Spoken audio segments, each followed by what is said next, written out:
है। यहाँ पे जिंजो है ना सीधा एप्पल खा लेता है जियागू के हाथों से ही, और स्टेकी ये देख के शॉक हो जाती है और वो कहती है मैं जा रही हूँ यहाँ से। और यहाँ पे जियागू काफी हैप्पी होती है और वॉन्जिंग उफ स्टेकी यहाँ से चली जाती है। और जिंजो पूछता है तुम काफी कॉन्फिडेंट हो ना, तुमको क्या लगा तुम मुझे कुछ भी खिलाओगी मैं खा लूंगा? तो जियांगू बोलती है तुम सच में चाहते हो कि तुम्हें बॉदर करती रहे? तो जिंजो कहता है मैं किसी से डरता नहीं हूँ। तो जियांगू बोलती है ओहो हो, जब औरतें तुमसे चिपकती है तो तुम्हें डर नहीं लगता?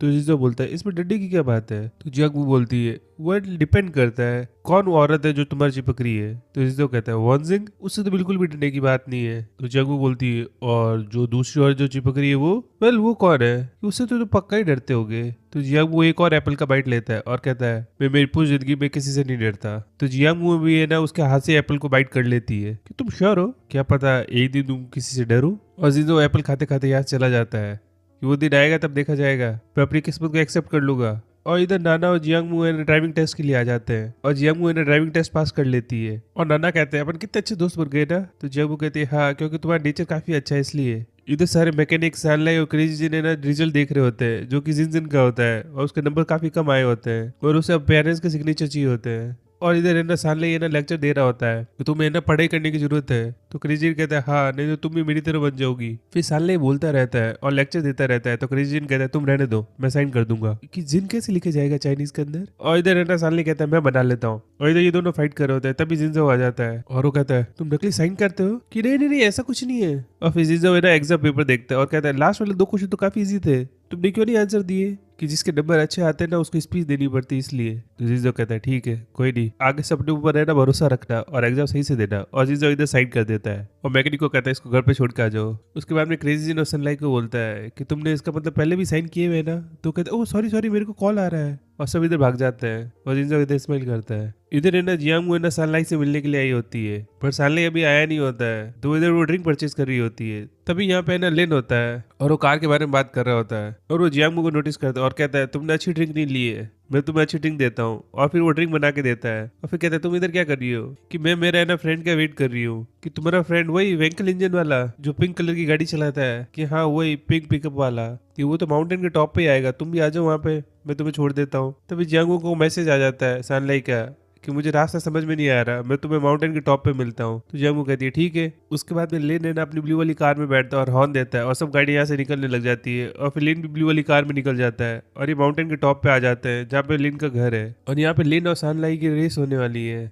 इधर सनलाइट को है ना गाड़ी चलाने में काफी दिक्कत हो रही होती है और उसकी गाड़ी है ना रोड से नीचे चली जाती है और ये सब कैमरा में देख लेते हैं जियांगमू, लेन और बाकी सब लोग। और फिर इधर सनलाइट आ जाता है और इधर सनलाइट ऐसे एक्ट करता है कि बहुत अच्छा ड्राइवर है और जियांगमू से बात कर रहा होता है। फिर लेन कहता है तुम तैयार हो? कि हाँ। और फिर इधर ना रेस के लिए दोनों तैयार होते हैं। तो लेन कहता है मैं तुम्हें 5 सेकंड का हेड स्टार्ट देता हूँ। और इधर सनलाइट जैसी गाड़ी चलाता है तो गाड़ी साइड में चली जाती है। तो लेन निकलता है और वो कहता है रहने देता हूँ। तो सानले कहता है मैं तो रूल्स को फॉलो करना चाहता था, मैं नहीं चाहता था कि किसी को 5 सेकंड का स्टार्ट मिले इसलिए। तो लिन कहता है अपनी हेड दो। कि क्या? कि अपनी हेड दो? कि मेरी नहीं मेरे दोस्त की है, कि मैं जानता हूँ मैं उसे दे दूंगा। और फिर वो वहां से जाने लगता है और जियांगू को कहता है अगर 30 मिनट के अंदर अंदर तुम अगर माउंटेन से नीचे आ गई तो उस कपकेक के शॉप के ऊपर तुम्हें जो खरीदना है वो खरीद सकती हो, पेमेंट मैं दे दूंगा। इधर वो सानले के पास में आती है और सानले कहता है नीचे जाना तो काफी आसान होगा ना, ऊपर चढ़ना मुश्किल था। कि नहीं और भी मुश्किल है नीचे जाना। कि भगवान मेरा तो सर घूमने लग जाएगा। तो जियांगू बोलती है मैं चला लेती हूँ। कि श्योर हो? कि हाँ। और जियांगू यहाँ पे 23 मिनट्स में नीचे पहुंचा देती है और यहाँ पे कपकेक शॉप में से सामान ले रहे होते हैं तो ओनर कहती है कि ऑलरेडी पेड है। कि क्या? कि हाँ। और साले कहता है माय गॉड 23 मिनट्स के अंदर अपन नीचे आ गए। भाई तुम ये कपकेक्स क्यों ले रहे हो? कि क्या करूँ इसके लिए कपकेक्स और है ना बेस ही लेने पड़ते हैं, वो भी विदाउट क्रीम। वो जिंजो को है ना क्रीम पसंद नहीं है ना। तो जियांगू बोलती है हाँ उसको स्वीट बिल्कुल पसंद नहीं है। और इधर लेन उन दोनों को देख रहा होता है और फिर यहाँ से चला जाता है। इधर है ना सानले की गाड़ी के साथ में काफी सारी लड़कियां फोटोज क्लिक करा रही होती है तो सानले भी उधर आ जाता है। तो फिर सारी लेडीज यहाँ से चली जाती है। तो जियांगू बोलती है सानलाई तुम्हें है ना ढंग से हेयर कट कराना चाहिए, तुम्हारे बाल इतने बड़े हैं ना तो तुम हैंडसम नहीं दिख रहे हो और तुमको थोड़ी सी अपनी बियर्ड भी ट्रिम करानी चाहिए, कि अगर तुम कहती हो तो ठीक है। और इधर अगले दिन सानलाई है ना पूरा तैयार होके आता है और सब देखते रह जाते हैं कि इतना हैंडसम हो गया ये। और वो कहता है कि जियांगू ने मुझे बोला तो मुझे हेयर कट करवाना ही था और उसने कहा कैसे मैं ज्यादा फ्रेश दिखता हूँ। तो जिंजो यहाँ से चला जाता है। तभी इधर जियांगू आती है और वो सनले को दिखती है, पहले तो पहचान ही नहीं पाती, फिर कहती है सनले कि हाँ कि तुम बहुत ही अच्छे दिख रहे हो, ये हेयर स्टाइल तो बिल्कुल आर्टिस्ट की तरह है, आइडल लग रहे हो तुम तो, और तुम्हारे फीचर्स कितने शार्प हो गए और ये एक्सेसरीज तो तुम्हारे ऊपर काफी अच्छी लग रही है। और जिंजो है ना इन दोनों को बात करते हुए देखता है तो एक बार जोर से चिल्लाता है जियांगू बट जियांगमू सुनती नहीं है, तो वापस चिल्लाता है जियांगमू कि हाँ सॉरी, इधर आओ। और इधर है ना जिंजो हाथ धो रहा होता है, तभी जियांगमू आती है और कहती है तुमने सानले को देखा, वो बिल्कुल चेंज ही हो गया। तो इधर जिंजो कहता है मैंने सुना है तुम है ना सानले से मेरे बारे में काफी कुछ पूछती रहती हो, तो तुम्हें क्या पता लगा मेरे बारे में? कि ज्यादा कुछ नहीं, तुम जानते ही हो। वो किसी और ही बात पे चला जाता है, बट मुझे कहना पड़ेगा वो नया लुक बहुत अच्छा लग रहा है, काफी हैंडसम लग रहा है। तो जिंजो उसे देखता है, उसे अंदर ही अंदर थोड़ी सी जेलसी फील हो रही होती है, फिर उसकी आंखों में देखता रहता है। और फिर इधर जियांगमू बोलती है तुम गुस्सा तो नहीं हो, मैंने तुम्हारी पर्सनल लाइफ के बारे में चीजें पूछी और जाननी चाहिए। तो जिंजो कहता है तो तुम मेरे बारे में क्यों जानना चाहती हो? और यहाँ से जानने लगता है, तभी जियांगमू बोलती है क्योंकि वो तुम हो। तो जिंजो वापस से पलटता है, तुम अच्छी तरीके से जानती हो अपन ब्लड रिलेटेड नहीं है, अपन बचपन में थोड़े टाइम के लिए साथ में रहे थे, बट अब तुम यहाँ पे आती रहती हो। अगर लोगों को पता लगेगा तो उनको क्या लगेगा, तुम्हारे फादर क्या सोचेंगे? और वो जियांगमू के काफी नजदीक आ जाता है और इधर जियांगमू सहम जाती है और सिंह के अगेंस्ट होती है। और जिंजो है ना उसकी आंखों में देखता रहता है और फिर कहता है तुम क्या चाहती हो कि अपने बीच में कुछ हो? और जियांगमू इधर शॉक में चली जाती है और उसको शर्म आती है, तो वो जिंजो को धक्का देती है और यहाँ से भाग जाती है। इधर साले कहता है जियांगमू जियांगमू, बट जियांगमू रुकती नहीं और यहाँ से भाग जाती है। तो साले कहता है अब क्या किया इस जिंजो ने, क्या चल रहा है इधर? इधर है ना जिन की मॉम हिसाब कर रही होती है और जियांगमू के फादर यहाँ पे पी के पड़े होते हैं, तभी इधर लेने आता है। उसकी मॉम कहती है कस्टमर आया, उठो यहाँ से। और फिर उसकी मॉम कहती है कि अभी तो कुछ नहीं है, बस डम्पलिंग्स है। कि ये ठीक है, आप जो चाहे वो दे दीजिए। और उधर है ना डम्पलिंग्स ला के देती है। और फिर है ना जिन की मॉम कहती है कि जाओ कस्टमर को जो चाहिए तुम दे देना, मैं 2 मिनट से आती हूँ। तो जिंजो कहता है ठीक है। इधर है ना लेन जैसी डम्पलिंग खाता है और कहता है अरे भगवान इतना सॉल्टी है। तभी वो जिंजो को देख रहा होता है जो यहाँ पे फ्राइड राइस खा रहा होता है, और लिन कहता है फ्राइड राइस काफी टेस्टी लग रहे हैं मेरे फूड के कंपैरिजन में, वो तो पूरा सॉल्टी है। तो जिंजो है ना फ्राइड राइस बना देता है और लिन को ला के दे देता है और कहता है खाओ और भागो यहाँ से, वापस से मत आना कि मैं तो तुम्हें रिटर्न करने के लिए आया था। और वो कैब दे देता है और कहता है कल बात करते हैं, मुझे पता है उस दिन रात को माउंटेन रेस में तुम थे, मुझे लगा नहीं था कि जिस पर्सन को मैं ढूंढ रहा हूँ वो तुम होंगे। तुम एकदम से मेरी रेसिंग के अंदर आ गए और मुझे हरा दिया, बट उस समय मेरा अटेंशन नहीं था। और सबसे पहले मैं तुम्हें बॉक्सिंग मैच के अंदर मिला था। और अपन को बताया जाता है कि फर्स्ट एपिसोड के अंदर जब जिंजो को अपन को इंट्रोड्यूस किया गया था, उस फाइट में जीता था ना, उसमें ये ना लिन ने उसको देखा था और वहां पे ये ना लिन ने जिंजो को ऑफर किया था कि अगली फाइट में मैं चाहता हूँ कि तुम वॉन के अगेंस्ट हो और तुम हीजांग को हराओ, तुम्हें मैं पैसे दूंगा। बट तुम वो फाइट बीच में छोड़ के चले गए और मुझे पता है सानले को तुमने एज ए डिस्ट्रक्शन यूज किया, तो मैं चाहता हूँ एक रेस हो सिर्फ अपन दोनों के बीच में। तो जिंजो कहता है इसकी जरूरत नहीं है, तुम लियांग को ले लो कि उसे तो मैं ऑलरेडी हरा चुका हूँ, बट तुमने मुझे हराया एक बार। तो जिंजो कहता है वो मेरे को रोड सही से पता थी इसलिए, और मैं लकी था। तो लिन कहता है एक बार और। तो जिंजो कहता है मुझे इंटरेस्टेड नहीं है। कि तुम्हें कैसे इंटरेस्ट आएगा कि खाना खाओ जाओ। और जिंजो यहाँ चला जाता है और लिन है ना फ्राइड राइस खाता है और कहता है हाँ काफी सही है। इधर है ना जिंजो कार ड्राइव कर रहा होता है और अपन को बताया जाता है वो है ना मिस्टीरियस मैन से मिला और वो कहता है तैयार हो जाओ, एक और रेस बची है बस, अगर तुम टॉप 3 में रहे तो अपन को सारी इन्फॉर्मेशन मिल जाएगी। तो जिंजो कहता है पिछली बार मैं लकी रहा था, मैं हारने वाला था बट हारा नहीं। तो मिस्टीरियस मैन कहता है अभी भी थोड़ा सा टाइम है, अगर तुम फर्स्ट आए तभी है ना तुम ट्रांसपोर्ट कर पाओगे कार्गो को, और अपन उसी से पता लगा पाएंगे कि वॉन शैगमैन का सीक्रेट बिजनेस क्या है और अपन को एविडेंस मिलेगा। इधर है ना जिंजो फादर से पूछते हैं कि सीक्रेट क्या है एक अच्छा रेसर बनने के लिए। तो उसके फादर कहते हैं क्यों क्या हुआ, प्रॉब्लम्स हो रही है कोई? कि हाँ थोड़ी सी। तो फादर कहते हैं तुमको ये समझना होगा कि तुम्हारी कार है ना तुम्हारा एक्सटेंशन ऑफ बॉडी है, तुम दोनों एक ही सोल हो और उसको फील करना पड़ेगा, तुमको काम रहना पड़ेगा, अटेंटिव रहना पड़ेगा, और सबसे बड़ी बात तुम्हारे पास में करेज होना चाहिए। और टाइम के साथ में तुमको मास्टरी आ जाएगी, तुमको सब कुछ फील होगा, उसका टेम्परेचर, उसका साउंड, और उसे तुम जज कर पाओगे कि तुम्हारे कार तुमसे क्या कहना चाहती है। तो जिंजो कहता है थोड़ा शॉर्ट में नहीं समझा सकते कि कावर्ड मत बनो, कायर मत बनो, कि ठीक है। और फिर वो यहाँ जाने लगता है। तो फादर कहते हैं कुछ ऑर्डर्स है वो देना तुम, और फिर कहता है ढंग से गाड़ी चलाना, कि आप ढंग से ड्रिंक करना। इधर जियांगमू लैंग्वेज कोर्स के इधर बैठी होती है और वो जिंजो के बारे में सोच रही होती है कि वो मेरे इतने नजदीक आ गया, और वो कहते कितना एनोइंग है ना। इधर सानलाई कहता है कि मैंने जियांगमू को कहा कि वो आज रात को इधर आ जाए, मैं सी फूड बनाऊंगा, बट वो कह रही है वो वेजिटेरियन खाएगी आज, वो काफी टाइम से इधर आ नहीं रही, तुमने क्या किया? तो जिंजो कुछ जवाब नहीं देता है। और इधर है ना वो कार ड्राइव कर रहा होता है और फादर कहते हैं 6-7 और ऑर्डर है, और वो कहता है फादर आप जल्दी कुक नहीं कर सकते कि तुम जल्दी डिलीवर नहीं कर सकते? तो जिंजो बोलता है अगर मैंने और तेज चलाई तो मोटर खराब हो जाएगी ना। तो फादर कहते हैं नहीं, बस तुमको जैसे चलानी है चलाओ, अगर तुमने ये कार खराब कर दी तो मैं इम्प्रेस होऊंगा उल्टा, और इसी टर्न ऑफ कर देना नहीं तो खाना ठंडा हो जाएगा। और फिर इधर जिंजो चला जाता है और इधर देखता है कि काफी सारे ट्रक्स आ रहे हैं। तभी सामने वाला ऑर्डर वाला कह रहा होता है कि तुम काफी लेट हो, जल्दी आओ नहीं तो मैं ऑर्डर कैंसिल कर दूंगा। और इधर है ना जिंजो ऑर्डर डिलीवर कर देता है। इधर है ना जियांगमू सो रही होती है और उसे सपना आ रहा होता है कि वो दोनों पूल के अंदर है और यहाँ पे सनसेट हो रहा है और फिर दोनों किस करते हैं और उसके बाद में पानी के अंदर खेल रहे होते हैं और जियांगू यहाँ पे जिंजाओ के साथ में काफी खुश होती है और एकदम से उसकी नींद टूटती है कि ये तो बहुत ज्यादा है, मुझे ऐसे सपने क्यों आ रहे हैं, मैं अपने आप को कंट्रोल नहीं कर पा रही हूँ, मैं क्या नॉनसेंस सोच रही हूँ। बट वो मेरे बारे में क्या सोचता है, मैं ज्यादा ओवर थिंक कर रही हूँ ना। और उसे याद आता है कि जिंजाओ ने बोला कि तुम सच में चाहती हो ना अपने बीच में कुछ हो, और वो सब कुछ याद करती है कि कब कब मैंने जिंजा उसके इतना क्लोज आया। और फिर बेड पे बैठ बैठी सोच रही होती है इसका मतलब वो मेरे बारे में सीरियस है। और तभी मॉर्निंग हो जाती है और जियांगू बोलती है हे भगवान, पूरी रात में इसके बारे में सोचती रही, मुझे अपने आप को संभालना होगा, ऐसे तो मैं पागल हो जाऊंगी, मैं फ्यूचर में उसको फेस कैसे करूंगी, अगर वो सामने आ जाएगा तो मैं क्या करूंगी। फिर शुरुआत होती है, अपनी फीमेल जियांगू लैंग्वेज क्लास में बैठी होती है, तभी एक पान का इनाम का बंदा आता है और वो अपनी फीमेल से बात करने की कोशिश करता है और काफी चीप हो रहा होता है। तभी यहाँ पे टीचर आ जाता है और वो थाई पढ़ाना स्टार्ट कर देता है। लेक्चर खत्म होने के बाद में भी पान का उसके पीछे पड़ा रहता है। तो जियांगू कहती है अपन एक दूसरे को जानते हैं नहीं ना, तुम मुझसे बात करने की कोशिश मत करो, और वो यहाँ से जाने लगती है। तो भी पहन के उसका पीछा करता है। तो फीमेल लीडर ने वॉशरूम में चली जाती है और नानो कहती है ये पान का ही कौन है, कि वो थाई चाइनीज है, हर साल कॉलेज एंट्रेंस एग्जाम देता है और हर बार फेल होता है, कि वो मेरा पीछा क्यों कर रहा है, कि पता नहीं, बट उसकी फैमिली काफी रिच है और उनकी एक कार रिपेयर फैक्ट्री है। और फिर इधर फीमेल लीडर ने वॉशरूम की खिड़की से भाग जाती है और वो जैसी बाहर आती है तो वो देखती है कि जिंजो है ना किसी से बात कर रहा है जिसके बाल है ना ब्लीच किए हुए हैं, और वो ब्लीच वाला बंदा है ना उसको कुछ सामान देता है और जिंजो उसे चेक करता है कि हाँ ठीक है, और वो बैग ले लेता है और फिर वो उसे रुपए देता है। तो ब्लीच वाला बंदा कहता है रहने दो, तुम्हारे लिए काम करना मेरे ऑनर की बात है टोची। तो भी जिंजो उसे रुपए दे देता है कि रखो।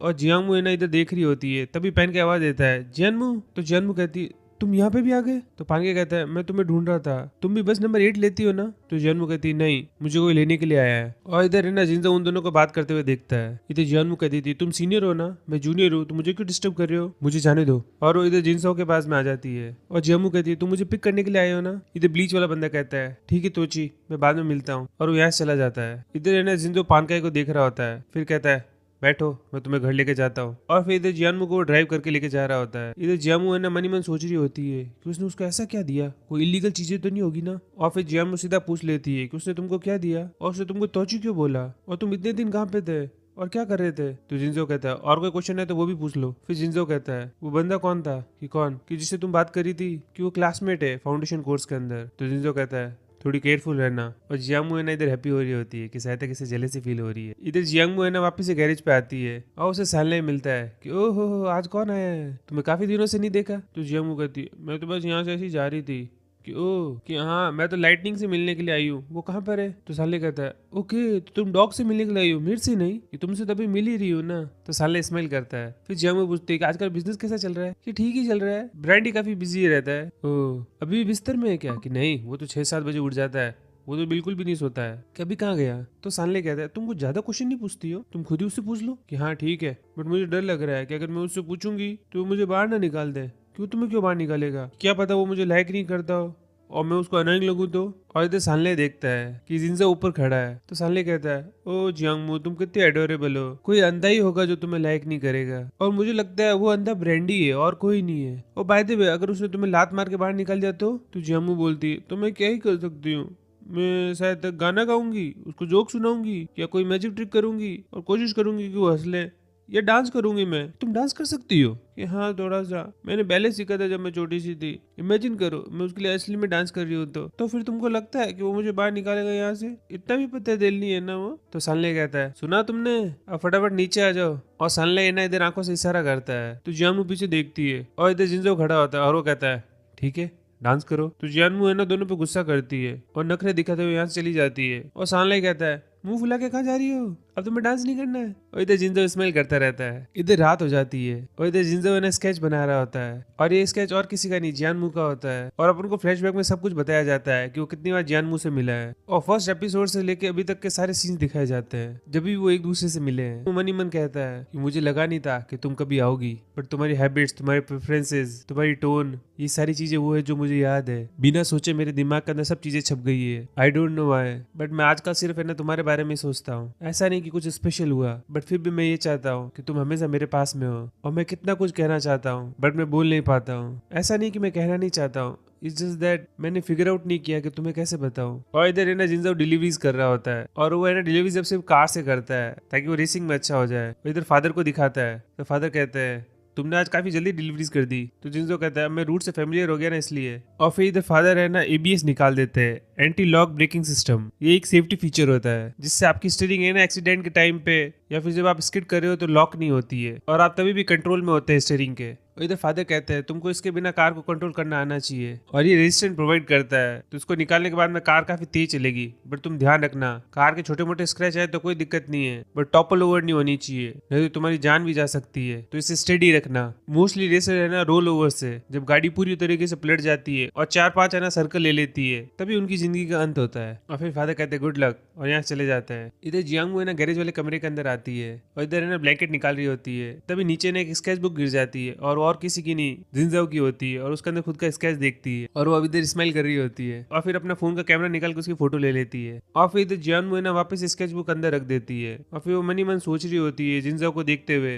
जो कि यहाँ पे कार रिपेयर कर रहा है कि तुम मुझे ना सिक्योरिटी ड्रॉ कर रहे हो और तुम ऐसे एक्ट करते हो कि कुछ हुआ ही नहीं है। अब अगर मैंने पूछा तो तुम डिनाई कर दोगे तो तुम एडमिट नहीं करोगे, कोई नहीं वेट करती हूँ मैं, बाकी मैंने भी एक सरप्राइज तैयार कर रखा है। और इधर वो है ना सानले की पिकअप ट्रक से है ना ड्रिफ्टिंग कर रही होती है और इधर नाना भी होती है और वो नाना को कहती है कि ये कार काफी भारी है और स्पेशली आगे से तो ड्रिफ्टिंग में काफी प्रॉब्लम हो रही है। तो नाना कहती है मेरी कार यूज कर लो कि हाँ, और फिर वो नाना की ब्लू वाली कार यूज करती है। इधर लिन है ना लव होटल के अंदर आता है जहाँ पे लियांग है ना किसी के साथ में सो रहा होता है। वो लियांग कहता है क्या कर रहे हो, कि मुझे तुमसे बात करनी है, कि मुझे 10 मिनट दो, कि तुम्हारा काम तो 3 मिनट में ही हो जाएगा। और इधर है ना लियांग लड़की को कहता है कि जाओ और वो लड़की यहाँ चली जाती है। और फिर कहता है किस बारे में बात करनी है, कि मैंने सुना तुम्हारी एक रेस हुई थी जिसमें तुम फर्स्ट आए। तो लियांग कहता है बातें छोड़ो सीधा बताओ क्या चाहिए, कि मेरी नजर है किसी के ऊपर, कि कौन है ये लकी वन, कि जो तुम्हारी रेस के अंदर थर्ड पे आया था, कि ब्रांडी, कि नहीं उसका नाम तो शायद तक जिंजाओ है, कि हाँ वो सेम ही है, उस बंदे में बहुत स्किल्स है, कंट्रोल पावर सब कुछ है, उसकी एक भी वीकनेस नहीं पता है मुझे। कि फिर तुम कैसे जीत गए, कि वो वन का बेटा है ना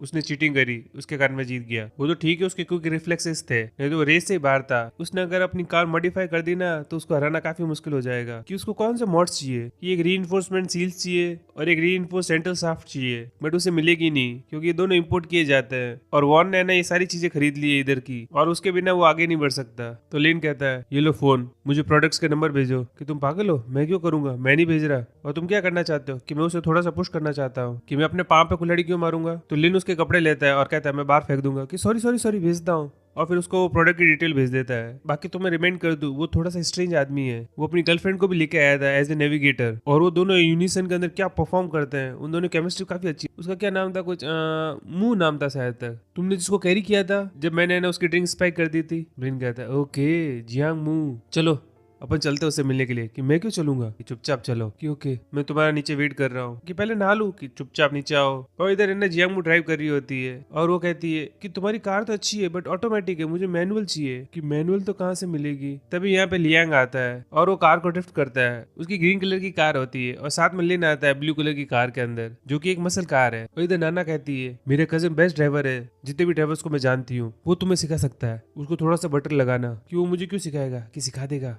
बस मुझे ट्रस्ट करो, उसे चाइनीज गर्ल्स पसंद है। और इधर लियांग आता है और कहता है ओहो ब्रेंडी की नेविगेटर इधर है। इधर नाना कहती है मेरे हैंडसम और काइंड हार्टेड कजन, क्या तुम जियांगमू को है ना ड्रिफ्ट करना सिखाओगे। तो लिन कहता है तुम मुझसे सीखना चाहती हो, वो एक और बंदा था ना जो तुम्हारे काफी क्लोज था, उससे क्यों नहीं सीख लेती। कि उससे मैं नहीं बता सकती और मुझे पता लगा तुम बेस्ट ड्रिफ्टर हो, बट मैं तुमसे सीख रही हूँ ये तुम किसी को बता नहीं सकते, ये बात सिर्फ अपन 4 लोगों के बीच में रहनी चाहिए। तो फिर इधर लिन कहता है कि मेरी कार तो है ना ड्रिफ्ट के लिए नहीं बनी है, अपन लिया की कार ले लेते हैं, और लियांग से चाबी ले लेता है। इधर लियांग कहता है तुम क्या करना चाहते हो, कि तुम बस है ना रिकॉर्ड करना। और फिर इधर है ना जियांगमू को बताता है कि तुम्हें ड्रिफ्टिंग आती है थोड़ी सी, कि हाँ थोड़ी बहुत आती है, कि तुम क्या बनाना चाहती हो। कि मैं 3, कि 3, कि हाँ 3 जिसकी 2 टेल हो और वो आपस में मिलती हो। एक तरीके से हार्ट की बात कर रही है, वो दिल बनाना चाहती है। और फिर इधर है ना लिंक ड्रिफ्टिंग करके बताता है कि कैसे 2 सेमी सर्कल बनाने हैं। इधर है ना फादर जिनजाओ को कहते हैं कि तुमको अपने हाथ है ना पट्टी से स्टीयरिंग व्हील के बांधने हैं। किससे क्या होगा, किससे तुम्हें समझ में आ जाएगा कि तुम्हें अपना हाथ कितना टर्न करना है जब कोई मोड़ आएगा, और उससे तुम्हें हैबिट पड़ जाएगी कि तुम्हें कितना बड़ा टर्न लेना है और वो मसल मेमोरी बन जाएगी। और इधर जिंजाओ यही करता है, अपना हाथ है ना पट्टी से बांध देता है स्टीयरिंग व्हील के ऊपर। और इधर फादर भी काफी होमवर्क कर रहे होते हैं और इधर जिंजाओ को आदत पड़ जाती है और अब वो बिना पट्टी के भी पता कर सकता है कि उसे कितना हैंडल टर्न करना है। इधर लिन कहता है देख लो मैंने हार्ट बना दिया, अब तुम प्रैक्टिस करो। और जियांगमू ट्राई करती है बट उसे फर्स्ट ट्राई के अंदर होता नहीं है। तो फिर जिन कहता है देखो ऐसे टाइट पकड़ो, अपने शोल्डर को डाउन करो, थोड़ा हल्का करो। और इधर है ना लियांग शूट कर रहा होता है और नाना कहती है तुम्हारा क्या प्लान है। तो लियांग कहता है जो हो रहा है होने दो, सीक्रेट है, और बाकी तुम्हें ज्यादा डिटेल चाहिए तो लिन सुई से पूछ लेना तुम खुद ही। और इधर जियांगमू वापस से ट्राई करती है फिर भी नहीं होता। तो लिन कहता है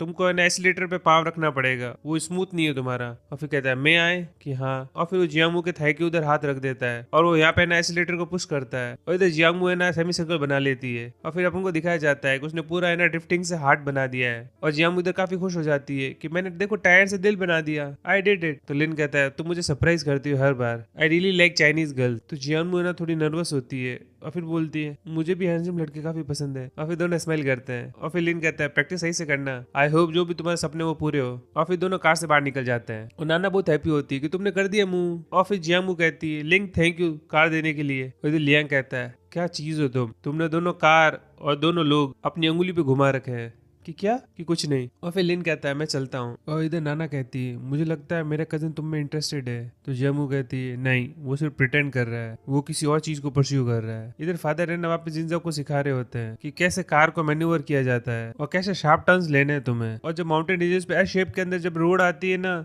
तब तुम्हें ना इनर लाइन में रहना है और जितना हो सके तुम्हें ब्रेक को कम यूज करना है और स्पीड को मेंटेन रखना है। तुम्हें ना मूवमेंट ऑफ इनर्शिया का ध्यान रखना है। मूवमेंट है ना तुम्हारी कार को कंट्रोल नहीं करना चाहिए, तुमको अपनी कार को कंट्रोल करना है। और जिंजो ये सब कुछ सुन रहा होता है और इधर फादर खाना बनाते बनाते उसे सारी चीजें समझा देते हैं। और फिर इधर दोनों है ना स्माइल करते हैं और इधर जिंजो है ना सारी प्रैक्टिस करता है जो भी फादर ने बताया उसे। और इधर फादर कहते हैं कि काफी प्रैक्टिस हो गई, आओ डिलीवरीज दो, कि बस अभी 15 मिनट में देता हूँ सारी की सारी डिलीवरीज। और इधर है ना मॉम आती है कि ज्यादा मत पीना। भाई तो तुम्हें याद है वो एक कस्टमर आया था जो थाई है बट चाइनीज बोलता है और काफी रिच भी लग रहा था। मुझे नहीं लगता वो खाने के लिए आता है, कि मुझे पता है कि तुम्हें पता है कि हाँ वो है ना जिंजाओ से मिलने के लिए आता है। कि तुम्हें कैसे पता? कि जो वो कार चलाता है और जो वाइफ देता है उससे पता लगता है और इन दोनों के बीच में शायद तक राइवलरी होने वाली है। मेरा ऐसा इंट्यूशन है कि अपन को जाओ से बात करनी चाहिए कि नहीं जाओ खुद हैंडल कर लेगा। फिर मॉम कहती है काफी पी ली तुमने, खुद को देखो। और फिर वो बॉटल लेके चली जाती है यहाँ से। इधर है ना जिंजाओ लैंग्वेज स्कूल आ जाता है और वो आज थोड़ा जल्दी आ गया है तो जियांगमू की क्लास ढूंढ रहा होता है। तभी जियांगमू और उसकी फ्रेंड है ना उसे नोटिस करते हैं और उसकी फ्रेंड कहती है ये काफी हॉट है, ये किसके लिए आया है? कि मेरे लिए। कि ओ तो इंट्रोड्यूस करो, कि तुम्हें वो है ना टीचर बुला रही है तुम चली जाओ। और फिर जियांगमू है ना जिंजाओ से मिलती है और वो यहाँ पे काफी खुश होती है और फिर कहती है तुम आज जल्दी आ गए। तो जिंजो कहता है मैं देखने के लिए आया था कि तुम स्कूल में कैसा कर रही हो। तो जियांगमू कहती है ऑब्वियसली अच्छा ही कर रही होंगी। बाय द वे मेरी क्लासमेट ने जस्ट कहा कि उसे लगा तुम स्टूडेंट हो। तो जिंजो कहता है ऑब्वियसली मैं इतना यंग दिखता हूँ, तुम कितने शेमलेस हो, खुद की तारीफ कैसे कर सकते हो। तो जिंजो इधर स्माइल करता है और जियांगमू भी हंसती है। और इधर अपन को बताया जाता है कि आज स्कूल के अंदर ओपन हाउस है और इधर टीचर कहता है चलो सब आके थाई के अंदर स्पीच दो। और इधर इन्हें जियांगमू फोटो लेने की कोशिश करती है जिंजो की और जिंजो नोटिस कर लेता है। तभी टीचर कहता है जियांगमू आओ।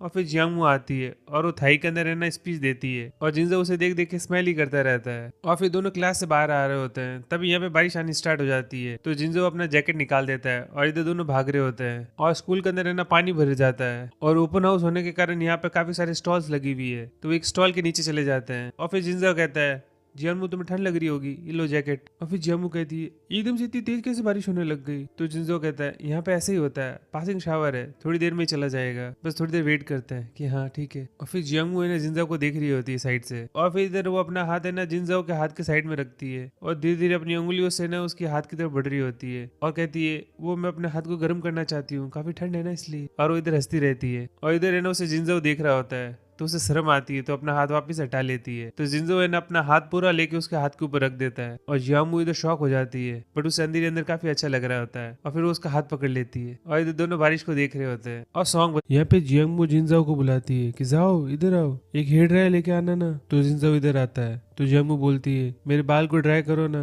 तो जिंजो है ना उसके बाल सुखाता है जो बारिश के कारण भीग गए होते हैं और दोनों इधर काफी स्माइल कर रहे होते हैं। अभी ये उसके फादर के घर पे है और फिर जियांगमू के बाल ड्राई होने के बाद वो बोलती है जाओ मुझे पानी मिलेगा। तो जो पानी की गिलास भर के लेके आता है। तो फिर इधर जिंजो बोलता है तुम काफी हाई मेंटेनेंस हो, तुमसे शादी कौन करेगा ऐसे। तो जियांगमू बोलती है किसने कहा मैं एक अच्छी बीवी नहीं बन सकती। तो जिंजो बोलता है मुझे तो नहीं लगता। तो जियांगमू बोलती है क्यों नहीं लगता तुम्हें, मैं जेंटल हूँ, क्यूट हूँ, काफी स्मार्ट भी हूँ और अंडरस्टैंडिंग भी हूँ। तो जिंजो मजाक में कहता है जिस पर्सन को तुम डिस्क्राइब कर रही हो उसको क्या मैं जानता हूँ। तो जियांगमू उसकी तरफ पिल्लो फेंकती है। हाँ? तो जिंजो बोलता है देखो तुम तो वायलेंस भी कर रही हो, ऐसे तुम लोगों को ट्रबल मत करती रहना। तो जियांगू बोलती है मैं और लोगों को नहीं, सिर्फ तुमको ट्रबल दूंगी। तो जिनजो उसकी तरफ देखता है और फिर दोनों शाय फील करते हैं। और फिर जिनजो कहता है तुम आज नहीं सोने वाली ना। तो जियांगू बोलती है मैं सो ही तो रही हूँ। भाई तो मैंने सुना है न्यू ईयर आने वाला है और यहाँ का एटमोस्फेयर काफी अच्छा होता है। मैं ना गलियों में घूमने वाली हूँ, रोशनी देखने वाली हूँ, मेरे साथ में चलना चाहोगे तुम? तो जिनजो बोलता है ये सब बाद में बात करेंगे, जब तुम मॉर्निंग में उठ जाओगी तब। तो जियांगू बोलती है मैं खुद नहीं उठ सकती ना,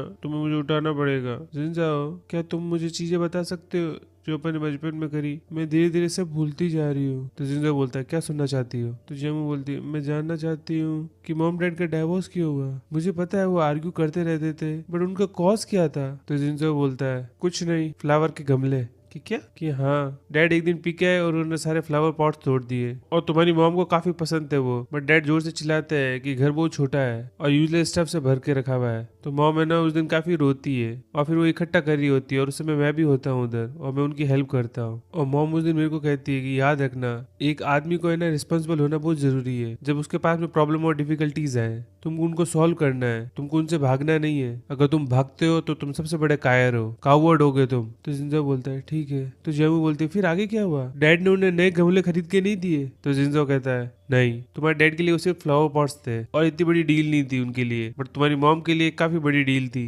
क्योंकि वो घर पे रह के उन्हें ना प्यार करती थी। वो उनके लिए काफी इंपॉर्टेंट थे। वो सोचती थी कि कभी तो कभी तुम्हारे फादर है ना उनसे सॉरी बोलेंगे और उन दोनों की बातें बंद हो गई और धीरे धीरे उन दोनों में डिस्टेंस आ गया। कभी कभी गुस्सा है ना काफी देर तक रहता है और उस बारे में बात नहीं करते हैं तो वो जहर बन जाता है। तो जेमू बोलती है तो इसका मतलब बाद में उनका डाइवोर्स हो गया इसके कारण? कि हाँ। तो जेमू बोलती है एक आदमी और एक औरत इतने टेस्टिंग टाइम से साथ में गुजरते हैं, बीच में फ्रिक्शंस आते हैं, एडजस्टमेंट होते हैं, सारी हार्डशिप आती है और फिर दोनों साथ में होते हैं, बट फिर भी उनका डाइवोर्स हो जाता है और वो भी सिर्फ फ्लावर पॉट्स के ऊपर। तो इसका मतलब शादी के बाद में लोग खुश नहीं रहते। तो जिंदा उसे देखता है और फिर थोड़ी देर सोचता है और फिर कहता है ऐसी कोई चीज नहीं है अनहैप्पी मैरिज नाम से। हाँ कुछ अनहैप्पी कपल्स होंगे बट इसमें शादी का मैरिज का कोई दोष नहीं है, लोगों का दोष होता है। उनको तकलीफों के साथ में डील करना नहीं आता है, एक इंसान के साथ में डील करना नहीं आता है। अगर दो इंसान एक दूसरे से प्यार करते हैं, एक दूसरे को समझते हैं तो साथ में रह सकते हैं और सारी डिफिकल्टीज को साथ में फेस कर सकते हैं। It's about partnership. और वो कहते हैं ना there is a will there is a way, अगर आपकी इच्छा है तो रास्ता निकल आएगा।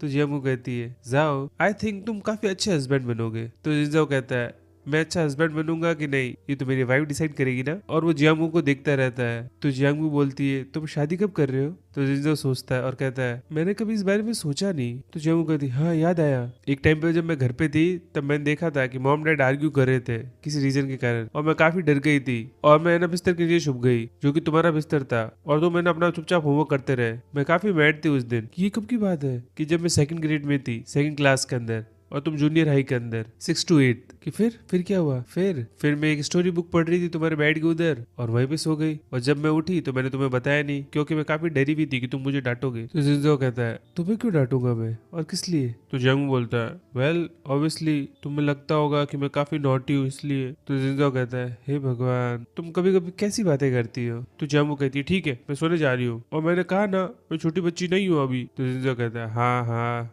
मुझे पता है और वो फिर उठ के जाने लगता है। तो जियांगू बोलती है कहाँ जा रहे हो तुम? कहीं नहीं, इधर ही इसी घर में हूँ। कि ओके। और फिर इधर जियांगू सोचती रहती है। इधर ना जिंजो लॉबी में आ जाता है और वो इधर बैठ के सोच रहा होता है कि मैंने एक्सपेक्ट नहीं किया था कि मेरे दिमाग में सिर्फ वही होगी, मैं सिर्फ उसके बारे में सोचता रहूंगा। मैं हमेशा से सोचता था कि वो बड़ी होगी तो कैसी होगी, बट अभी भी उसके अंदर वो बचपना है, वो क्यूटनेस है। बट मुझे लगा नहीं था कि जो लड़की मेरी यादों के अंदर है वो एक दिन ऐसी बन जाएगी और उसे मैं लाइक करना स्टार्ट कर दूंगा। और अपन को सारे उनके मोमेंट्स बताए जाते हैं पास्ट एपिसोड से कि कैसे है ना वो जैकेट देती है और कैसे उसे ड्रॉप करने के लिए जाता है, कैसे उसके पीरियड्स में पेन होता है तब उसे वो कंसोल करता है। और इधर जिंजाओ कहता है कि मुझे लगा नहीं था कि वो छोटी सी बच्ची एक प्रीटी यंग वुमन में बदल जाएगी और उसकी आईज, उसकी मिस्टी आईज, अभी भी थोड़ी सी इमेच्योरिटी है बट वो जैसी है वो बिल्कुल परफेक्ट है और मुझे पता है अब वो छोटी बच्ची नहीं रही है। और फिर इधर जिंजाओ वापस रूम में आता है और वो देखता है कि जियांगू अब सो चुकी है तो वो बिस्तर के साइड में बैठ जाता है और उसे देखता रहता है और फिर उसे बेडशीट उड़ा देता है। तो फिर इधर जियांगू बोलती है जाओ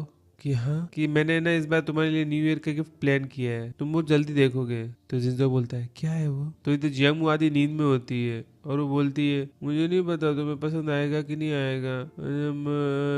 और ऐसी बहना ममलिंग करती रहती है नींद के अंदर। तो इधर जिंजाओ बोलता है जब तक तुम दे रही हो मुझे सब कुछ पसंद आएगा। इधर है ना लियांग लिन के पास में आता है और लिन बताता है कि मैंने देखा पेनरमा खड़ी थी तुम्हारी बिल्डिंग के उधर, आजकल तुम मैरिड वुमेन के साथ में भी। तो लियांग कहता है इसमें क्या गलत है कि बस मैंने वो कार आइडेंटिफाई कर दी इसलिए। लियांग कहता है तुम मुझे क्यों ब्लैकमेल कर रहे हो, बताओ तुम्हें क्या चाहिए। कि वो वीडियोस जो तुमने लिए थे कि ठीक है, और उसको ट्रांसफर कर देता है और कहता है तुम पेनरमा के बारे में भूल जाओ। और फिर इधर लिन स्माइल करता है। इधर है ना जिंजाओ आता है और एक तरीके से अपन को बताया जाता है कि लिन ने वो वीडियोस है ना जिंजाओ को भेज दिए हैं। और जिंजाओ कहता है कि तुम्हारे पास में कोई दूसरा काम नहीं है क्या। और इधर है ना दोनों एक दूसरे को घूर रहे होते हैं और लिन कहता है ये ट्राई करो कि मुझे क्रीम पसंद नहीं है ना स्वीट, बाय द वे उससे दूर रहो। तो लिन कहता है मुझे उसमें कोई इंटरेस्ट नहीं है। तो जिंजाओ कहता है तो तुमको क्या चाहिए। तो लिन कहता है तुम्हें क्रीम पसंद नहीं है तो तुम क्या खाना पसंद करते हो। तो जिंजाओ कहता है मुझे सी फूड पसंद है, चलो समुद्र को उधर लड़ाई करते हैं। तो लिन कहता है सॉरी वहां नहीं कर सकता, वहां मैं डूब जाऊंगा ना, मेरे को तैरना नहीं आता। तो जिंजाओ कहता है तभी कह रहा हूँ दूर रहो उससे, उसके बिल्कुल पास भी मत आना, नहीं तो मैं तुम्हें समुद्र में ही फेंक दूंगा। तो लिन कहता है आराम से बात करो, बाय द वे मेरे पास में तुम्हारे लिए कुछ है, मैंने जापान से मंगाया है। और वो लेने के लिए जाने लगता है। तो जिंजाओ कहता है नहीं कि क्या,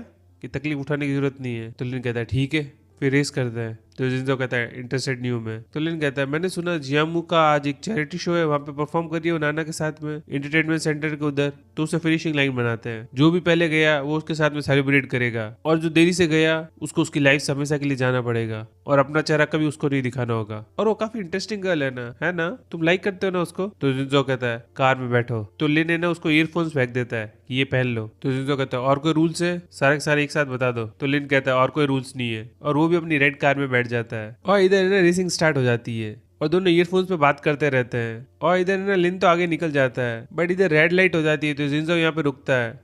तो लिन भी है ना आगे जाके ब्रेक लगा देता है और वो कहता है रेड लाइट काफी देर तक होगी, मैं आगे चला गया तो ये अनफेयर एडवांटेज है ना, तो तुम चाहते हो मैं तुम्हारा वेट करूं। तो जिंजाओ कहता है नहीं, तुम्हें जाना तो चले जाओ, फिर तुम हारोगे तो फिर कहोगे कि क्या फेयर है क्या अनफेयर है, वो कौन डिसाइड करेगा। तो लिन कहता है मैंने तुम्हारी ड्राइविंग स्किल्स के बारे में काफी सुना है। तो जिंजाओ कहता है अभी तक तो देख ही गए हैं और अभी तो मैं सिर्फ फन के लिए ड्राइव कर रहा हूँ, तो अगर आज मैं जीत गया तो तुम अपनी डिफीट एक्सेप्ट कर लोगे। तभी यहाँ पे जिंजाओ रेड लाइट को देखता है और कहता है 3 मिनट पहले तुम्हारे पास में चांस था कि तुम सारे रूल्स बताओ, पर तुमने रूल्स नहीं बताए। और इधर ग्रीन लाइट हो जाती है और जिंजाओ गाड़ी ऑन करके आगे चला जाता है। तो लिन हाथों हाथ है ना गाड़ी मोड़ता है और उसके पीछे जाता है और कहता है इतना तेज पिकअप था तुम्हारा। तो जिंजाओ कहता है तुम्हारा भी बैड नहीं था, तुम्हारे पास में ओईम पार्ट्स है इसलिए तुमने जल्दी टर्न कर दिया। और इधर लिन और जाओ दोनों है ना कार के पार्ट्स के बारे में बातें करते रहते हैं। तभी यहाँ पे बहुत सारी टैक्सीज आ जाती है और जाओ को घेर लेती है। तो जाओ कहता है लिन ये तुमने किया ना। तो लिन कहता है बस मैं थोड़ा सा फन करना चाहता था कि ये तो 3 साल के बच्चे करते हैं। और जाओ है ना साइड में टर्न लेता है और दूसरी गली से लिन के आगे की साइड में आ जाता है और फिर इधर दोनों हाईवे पे आ जाते हैं और कभी लिन आगे होता है कभी जाओ। तो लिन कहता है मैंने तुम्हें अंडर एस्टिमेट किया, मुझे नहीं पता था कि मेरी कार को बिना ड्राइव करे तुम उसके बारे में इतना कुछ जानते होंगे। तो जिंजाओ कहता है कार अपनी आवाज के तहत बहुत कुछ कह देती है। और फिर इधर ये सब ड्रिफ्ट कर रहे होते हैं और फिर इधर लिन कहता है तुम क्या क्या करते हो, तुम्हारा रेस्टोरेंट भी है, तुम डिलीवरीज भी करते हो, तुम एक मैकेनिक भी हो, और वो ड्रंक आदमी कौन है। तो जाओ कहता है और कोई क्वेश्चन है वो भी पूछ लो तुम, कि हाँ तुम कितने टाइम से रेसिंग कर रहे हो और तुम्हें मैंने मंच में पहले क्यों नहीं देखा। कि वो सार्केज्म था, एक्चुअल में तुम्हें मैंने क्वेश्चन पूछने के लिए नहीं कहा है, तुम मेरे में इतने इंटरेस्टेड क्यों।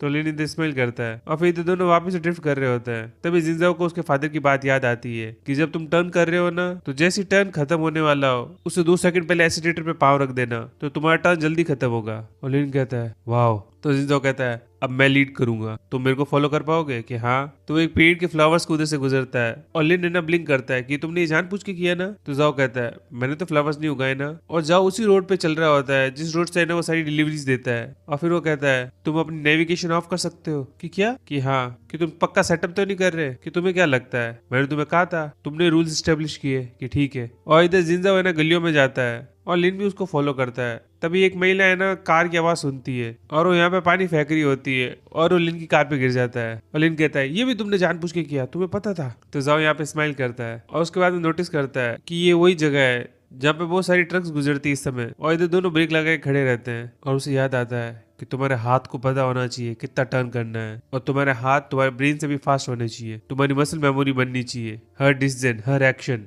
जो तुम कार में लेते हो। और इधर है ना ट्रैफिक पुलिसमैन कह देता है चलो, और इधर वापस रेस स्टार्ट हो जाती है और जाओ सारे ट्रक से आगे निकल जाता है और लिन उसका पीछा कर रहा होता है। तभी जाओ ब्रेक लगाता है और जो सबसे आगे ट्रक होती है उसे थोड़ा सा बचता है और ड्रिफ्ट लेके दूसरी साइड चला जाता है और लिन दूसरी साइड में रह जाता है कि तुम पागल हो, तुमको क्या लगता है ये रेस ट्रैक है? खुद की सेफ्टी और लोगों की सेफ्टी का ध्यान नहीं रख रहे हो, तुम स्पोर्ट को इंसल्ट कर रहे हो रेसिंग की। तो जिंजाओ कहता है सॉरी, मैं हीट ऑफ द मोमेंट में सब चीजें भूल गया था, मुझे पब्लिक रोड्स को रेस ट्रैक की तरह ट्रीट नहीं करना चाहिए, तुमने मुझे लेसन सिखाया, थैंक यू, चलो मैं जाता हूँ। तो लिन कहता है वेट, आखिरी क्वेश्चन, कि क्या, कि तुम मेरे साथ में फ्रांस चलना चाहोगे, मेरी रेसिंग टीम को ज्वाइन करना चाहोगे, साथ में कम्पीट करते हैं अगले महीने 24 आवर्स ले मांस में। तो जाओ कहता है नो थैंक्स, एक बार सारी चीजें इधर खत्म हो जाए तो मैं रेसिंग छोड़ दूंगा, कि उसके बाद में क्या करोगे? तो जिंजाओ इधर ईयर पीस निकाल देता है और गाड़ी को बैग लेके यहाँ से चला जाता है और इधर ट्रक्स अभी भी निकल रही होती है। तो लिन उसका पीछा नहीं कर पाता और अपनी डिफीट एक्सेप्ट कर लेता है और यहाँ पे स्माइल करता है। और यहाँ पे है ना नाना का बैंड परफॉर्म कर रहा होता है और उसके बाद नाना कहती है कि अब है ना मेरी फ्रेंड जियांगमू यहाँ पे सॉन्ग आएगी। तो जियांगमू कहती है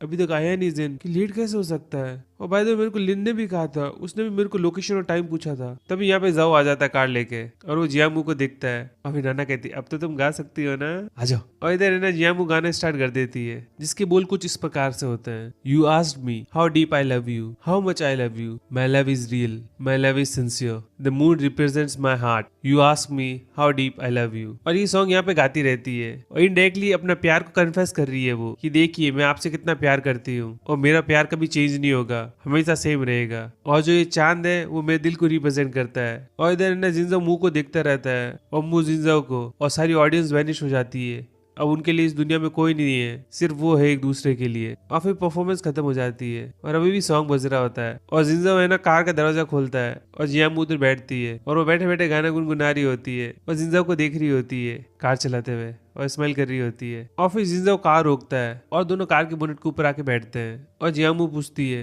न्यू ईयर आने वाला है कुछ ही दिनों के अंदर, तुम कैसे स्पेंड करते हो न्यू ईयर? तो जिंजाओ कहता है पता नहीं, कभी सोचा नहीं इस बारे में, न कभी सेलिब्रेट किया। तो जियांगमू बोलती है इस साल क्या प्लान है तुम्हारा, कैसे स्पेंड करना चाहते हो तुम? तो जिंजाओ कहता है जैसा तुम कहो, तुम कैसे सेलिब्रेट करोगी, कोई आइडियाज? तो जियांगमू बोलती है मैंने सानलाई से सुना है कि मानसी की स्ट्रीट्स काफी ब्यूटीफुल लगती है उस दिन, और टेंपल फेयर्स होते हैं, ड्रैगन और लैंड डांसेस होते हैं, मुझे वो सब कुछ देखना है, तुमने देखे कि नहीं? अगर तुम्हें देखने हैं तो मैं देख लूंगा। और फिर जियांगमू पूछती है तुम्हें न्यू ईयर के लिए क्या गिफ्ट चाहिए? तो जिंजाओ कहता है तुम बताओ तुम्हें क्या गिफ्ट चाहिए? तो जियांगमू बोलती है अगर मैं मांगूंगी तो क्या तुम मुझे दे पाओगे? तो जिंजाओ कहता है आसमान से मून के अलावा जो तुम मांगो वो लाने की कोशिश करूंगा मैं। तो जियांगमू बोलती है मुझे चांद नहीं चाहिए, मैं ऑलरेडी खुद हूँ। और जिंजाओ उसे देखता रहता है। जियांगमू के अंदर मुंह का मतलब ही मून होता है, चांद। और इधर जियांगमू है ना चांद को देख रही होती है, स्मेल कर रही होती है आसमान में देख के, और फिर कहती है चलो वेव्स देखते हैं। और ये दोनों समुद्र के किनारे जाते हैं और वो कहती है कि मेरी न्यू ईयर की विश है। और यहाँ पे समुद्र की लहरों की आवाज आ रही होती है और यहाँ पे जियांगमू जोर से चिल्लाती है मेरी विश है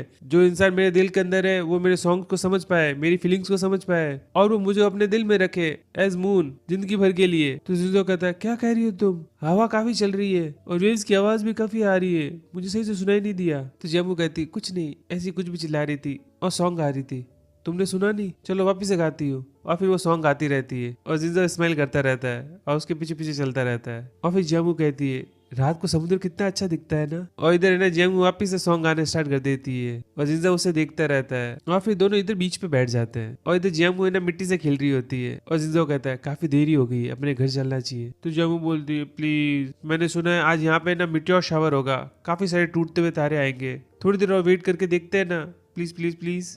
और याद है बचपन में तुम मुझे ऐसे मीटर शावर देखने के लिए लाए थे? तो जिंजाओ कहता है हाँ, उस समय तो तुम्हें डायरेक्शंस भी कुछ नहीं पता थे। तो जियांगमू बोलती है उस समय एक बात अलग है, अब मुझे सब कुछ पता है। भाई तुमने सुना है अगर तुम टूटते हुए तारों से विशेष मांगते हो ना तो हो सकता है कि पूरी हो। तुम्हारी क्या विश है? तो जिंजाओ कहता है कभी सोचा नहीं, पर तुम्हारी काफी विशेष होगी ना। तो जियांगमू स्माइल करती है और कहती है तुम्हें कैसे पता लगा? तो जिंजाओ कहता है क्या है विश तुम्हारी? तो जियांगमू बोलती है कैस करो तुम। और जिंजाओ है ना आसमान को देखता रहता है और इधर जियांगमू को है ना उसके शोल्डर पे नींद आ गई होती है। तब उसे टूटता हुआ तारा दिखता है और वो कहता है मुंह मुंह, बट मुंह इधर नींद में होती है। और जिंजाओ है ना टूटते हुए तारों को देख के विश मांगता है जाओ एंड मुंह नेवर टू बी पार्ट, जाओ मुंह कभी अलग ना हो। और वो अपना सर भी है ना मुंह के सर को उधर रख देता है और इधर बीच पे लिखा होता है एम लव्स जी, मुंह लव्स जाओ। और इधर मॉर्निंग हो जाती है और वो लैंग्वेज क्लास के लिए आई भी होती है। तभी उसे पान का ही मिलता है और वो कहता है तुम्हें जांग फांग के बारे में पता है कि कौन? कि वही ब्लीच हेयर वाला बंदा, मैंने सुना वो अच्छा इंसान नहीं है, वो तुम्हें पिक करने के लिए आया था ना, उसके साथ में था ना, उससे दूर रहना तुम,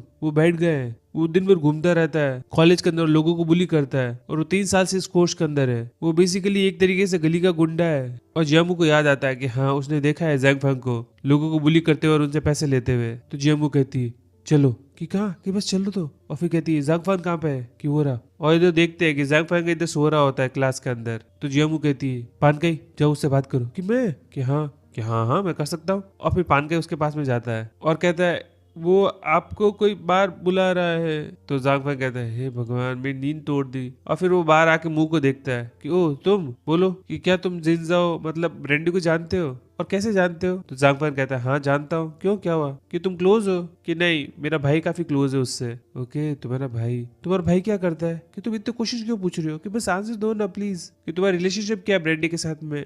कि मैं उसकी टेनेंट हूँ, उसके घर के उधर किराए पे रहती हूँ। कि ओके बाय द वे कल वो पैकेज में क्या था जो तुमने ब्रेंडी को दिया? कि उसके अंदर तो ब्लूप्रिंट्स थे। कि किसके? कि कार के हाँ कार के पूरे स्ट्रक्चर ब्लूप्रिंट्स सारे पार्ट्स के। तो जियामू पूछती है तुम्हारा भाई क्या करता है? कि ऑटोमोटिव इंजीनियर है और कार फैक्ट्री के अंदर काम करता है। और कितने क्वेश्चन पूछने हैं तुमको? क्या तुम मेरे भाई के बारे में कुछ जानना चाहती हो? और वो आगे बढ़ता है तो कान पे ये ना हाथ से करके उसे रोकने की कोशिश करता है। इधर जियामू बोलती है नहीं बस थैंक यू। और जाफर बोलता है और कितने घटिया क्वेश्चन पूछेगी। और ये यहाँ जाने लगता है। इधर है ना जिंजो ब्लूप्रिंट्स को देख रहा होता है और वो स्केचेस बना रहा होता है। तब इधर जियांगमू आ जाती है और कहती है ये तुम्हें जांग फान ने ब्लूप्रिंट्स दिए ना? तो जिंजो कहता है तुम जांग फान को जानती हो? कि हाँ ऑफ कोर्स वो मेरे स्कूल में पढ़ता है। मैं नर्ड नहीं हूँ, मैं सबसे बात करती हूँ और मैं बहुत कुछ जानती हूँ, ठीक है ना? तो जिंजो बोलता है तुम मेरे बारे में कंसर्न हो ना? तो जियांग बोलती है मैं क्यों होंगी? फिर जिंजो कहता है मुझे कल जाना होगा। कि एकदम से? कि हाँ कार के बारे में। तो जियांगमू नाराज होकर गैरेज वाले कमरे में चली जाती है और जिंजो इधर स्माइल करता है और ब्लूप्रिंट्स को देख रहा होता है और कहता है जियांगमू कल तुम मुझे डेथ के बारे में पूछ रही थी ना? तोची कि हाँ किधर हो? तो जियांगमू से इग्नोर करती है। तो पान के उसके पास में आ जाता है कि कल मैं ना बास्केटबॉल खेल रहा था नेबरहुड के बच्चों के साथ में और मैंने उसके बारे में पूछा तो उन्होंने कहा कि दैत है ना सीनियर था और रेसिंग में पार्ट लेता था। उसे दैत/टोची इसलिए बोलते थे क्योंकि वो बहुत फास्ट था और उसे कोई भी रेस करता उसका फ्यूचर डूम था क्योंकि वो हमेशा जीतता था। और बाद में उसकी कार को है ना पकड़ लिया गया और फिर वो काफी टाइम के लिए क्वाइट हो गया और फिर पता नहीं क्या हुआ, किसी को नहीं पता। कॉलेज एंट्रेंस एग्जाम के 2-3 महीने पहले बिल्कुल गायब हो गया और उसके बाद कभी स्कूल नहीं आया, है ना? उसके इतने अच्छे ग्रेड्स थे, काफी लेजेंडरी है अपनी स्कूल के अंदर वो। पहले तुम उसके बारे में क्यों पूछ रही थी? तब यहाँ पे टीचर आ जाता है और उन सबको थाई पढ़ाता है। इधर ना जिंजो को मैसेज आता है जियांगमू की तरफ से कि मैं घर आना भूल गई हूँ, मुझे समझ में नहीं आ रहा कौन सा रास्ता लेना है। तो जिंजो स्माइल करता है और कहता है बस नंबर 8 ले लो। कि कितने स्टॉप? कि 3 स्टॉप। कि तुम क्या कर रहे हो? कि मैं अभी बिजी हूँ। तो जियांगमू कहती है और फिर डिसाइड करती है कि वो फोटो लेगी और वो अपने क्लास में वाटर बॉटल की फोटो लेती है कि देखो मैं कहाँ पे बैठी हूँ। तभी पीछे से पान का ही आ जाता है और वो कहता है हाँ क्या कर रही हो? कि तुम मेरी जासूसी कर रहे हो? कि नहीं मैं तो बस जानना चाहता था कि तुम क्या कर रही हो, सॉरी। और वो साइड में चला जाता है। इधर ना जिंजो फोटो देखता है बट वाटर बोतल के ढक्कन के अंदर उसे दिखता है कि पीछे कोई लड़का भी खड़ा है। इधर जियांगमू का लेक्चर खत्म हो जाता है और वो कॉलेज से बाहर आती है अपने। तभी पान का उसका पीछा कर रहा होता है कि आगे का क्या प्लान है, तुम अकेले वॉक कर रही हो, चलो साथ में चलते हैं। तभी आवाज आती है उसका हाथ छोड़ो और ये और कोई नहीं जिंजो होता है। और जियांगमू है ना पानकाई का हाथ हटाती है और कहती है तुम यहाँ पे क्या कर रहे हो? कि बस ऐसे गुजर आता है यहाँ से। इधर पानकाई उसे पूछता है कौन है ये? कि डेथ तोची। तो ये सुन के पानकाई खुद ही अपने आप साइड में हो जाता है। इधर है ना जिंजो कहता है चलो और जियांगमू उसके साथ में चलने लगती है। और इधर है ना नाना अगले दिन क्लास में आती है और वो कहती है अपन को परमिशन मिल गई, अब अपन डोनेशन ले सकते हैं, अपनी पहली वाली परफॉर्मेंस बहुत अच्छी रही, मुंह तुमने बहुत अच्छा सॉन्ग पिक किया था। तभी यहाँ पे स्नेकी आ जाती है वॉन्जिन और नाना कहती है तुम मेरे से अपन पिछली बार। तो वॉन्जिन उसे धक्का देती है साइड में कि तुमसे बात करने नहीं आई हूँ और वो जियांगमू के सामने आके खड़ी हो जाती है और वो कहती है मुझे तुमसे बात करनी है। और नाना कहती है जिस लड़के का तुम फ्यूचर देखना चाहती थी अपने साथ में वो और कोई नहीं जिंजो है। इधर वॉन्जिन बोलती है आ रही हो कि नहीं आ रही हो? और फिर उसको देखती रहती है और फिर उसका मुंह पकड़ती है और कहती है मुझे पता नहीं था कि जिंजो है ना एक लड़की को पसंद करता है जो कावर्ड है, एक कायर है। तो जियांगमू उसका हाथ हटा देती है और फिर इधर है ना वॉन्जिन जाने लगती है। तभी जियांगमू बोलती है मैं चलूंगी तुम्हारे साथ में। कि ठीक है बाहर वेट कर रही हूँ, कार खड़ी आ जाओ। इधर नाना कहती है उसके साथ में मत जाओ वो तुम्हें ट्रिक करेगी। तो जियांगमू कहती है it's okay, by the way Jinjo को कुछ मत बताना। और इधर दोनों कैफे में आ जाते हैं और वॉन्जिन बोलती है जहाँ बैठना है बैठ जाओ। तो जियांगमू ने कुर्सी लेने की कोशिश करती है बट वो काफी भारी होती है। तो वॉन्जिन कहती है हेल्प करूँ? कि नहीं मैं कर लूंगी, मैं इतनी डेलीकेट नहीं हूँ। तो वॉन्जिन साइड में स्माइल करती है कि मुझे पता नहीं था कि जिंजो को तुम्हारी जैसी लड़कियां पसंद आएगी और वो उसको बियर ऑफर करती है। तो जियांगमू मना कर देती है और कहती है तुम जिंजो को काफी टाइम से जानते हो ना? कि हाँ, जब से उसने वॉन गैरेज के अंदर काम करना स्टार्ट किया था, मैंने लोगों से सुना कि एक हैंडसम गाय अपने गैरेज में काम करता है और वो काफी एफिशिएंट और कैपेबल भी है। और मैं एक दिन रात को ऐसे गुजर रही थी, तब देखा कि गैरेज की लाइट ऑन है और मैं वहां पे गई और वहां पे ना जिंजो काम कर रहा होता है और वो बिल्कुल फोकस था।